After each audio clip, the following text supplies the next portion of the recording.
Welcome to today's 5 on 5. I'm NBC5's Jennifer Elliott, and I'm joined right now by Senator Alan Bates, incumbent candidate for Oregon State Senator District 3. Thank you for joining us. Oh, thank you for having me, Jennifer. Oh, thanks for coming. And you're running for your 4th term. What's made you determined to do that? You know, it's really an honor and a privilege to have a chance to do something for your community, try to make people's lives a little better, try to help the state out. It's just it's something that it's hard to put into words, but it's the reason I do it. You know, I'm still a practicing physician full time, and all my other time is devoted to the state, and it's really just a wonderful opportunity. I love it. Oh, wonderful. Well, now, speaking of that opportunity, we've heard the word jobs for Oregonians over and over, and the economy continues to be something on everyone's mind. And while some of the state is doing better than others, here in Southern Oregon, we still see some high unemployment. What could be done to loosen up the job market here in the Rogue Valley? You know, when you look at the whole state, the Tri-County area up around Portland, Eugene, and the Valley are doing pretty good. The coast, Eastern Oregon, with the exception of Bend, and here are really still suffering. We've had 2 town halls about this already, talking to people, business leaders, and the public, and educators. The biggest thing we keep hearing about is the mismatch between skilled workforce and what's needed. Owners of business keep telling us, we've got jobs, we just can't fill them with what's available to us.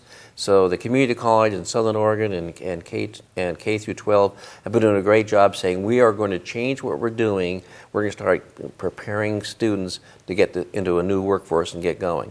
Let me give you a statistic. It's hard to believe. Up in Portland, 60 to 70% of the workforce has a bachelor's degree. Here it's 25 to 30%. We have to change that in order to get people back to work properly. Wow. Now, speaking of that education, you guys have to deal with education changes at all times, and one of the things, recent moves by the state has been to revamp the education system from the top to the bottom. Have you been on board with those changes? Absolutely. And we're not just talking about, you know, a Common Core. We're talking about putting more resources in. We put $1 billion more in this last session, and putting some things in place which we think will make a big difference in the long run. Probably the biggest initiative that I think is important is the K-12 system we're trying to put together with hubs. These hubs are going to be stationed all over the state, and they're really looking at kids from the time they're born to the time they go to the 1st grade, especially that 40% of the kids that are at risk for not doing well.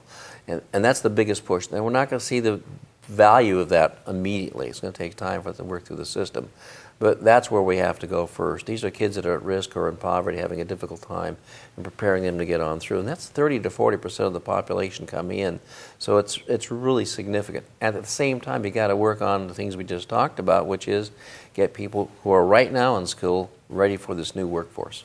Okay, well, we're going to take a quick break. We'll have more from Senator Alan Bates in just a few minutes. Welcome back to today's 5 on 5. I'm NBC5's Jennifer Elliott, and I'm joined by Senator Alan Bates. And we've been talking about some of the things that are going on at the state level, and one of the things has been that they've implemented marijuana laws that seem to be in direct conflict with federal laws. And when you work in news, you see sometimes the havoc that can cause between businesses and law enforcement. Right. Where have you stood, or what's your side on all of this? You know, marijuana has been in the state for a medical basis for quite a while. We've had our issues there, for heaven's sakes. The reality is, sooner or later, it's going to be legalized in Oregon. It's already legalized, obviously, in Washington, Colorado. It's where we're going to be in the long run. The feds right now are kind of taking an attitude of don't talk, don't tell. We're not going to do anything. That could change with a new administration, but I don't think it's going to.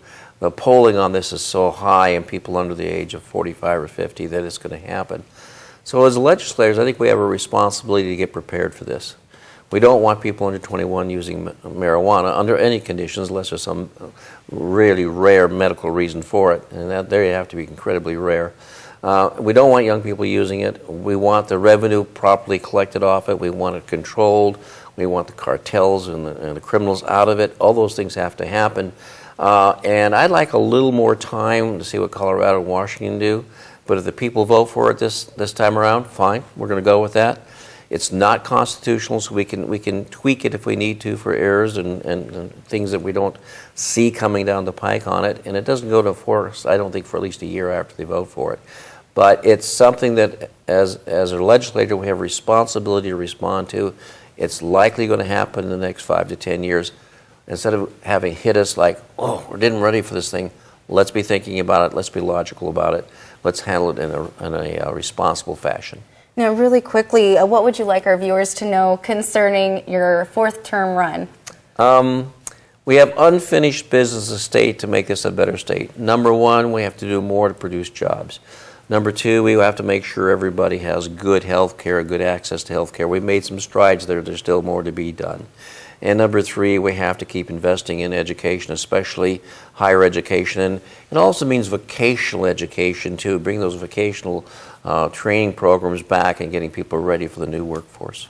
Thank you, Senator Bates. Appreciate it. Thanks for being with us. Thanks for having me. Thank you very much. All right, we're going to take a quick break. We'll have more for you right after this.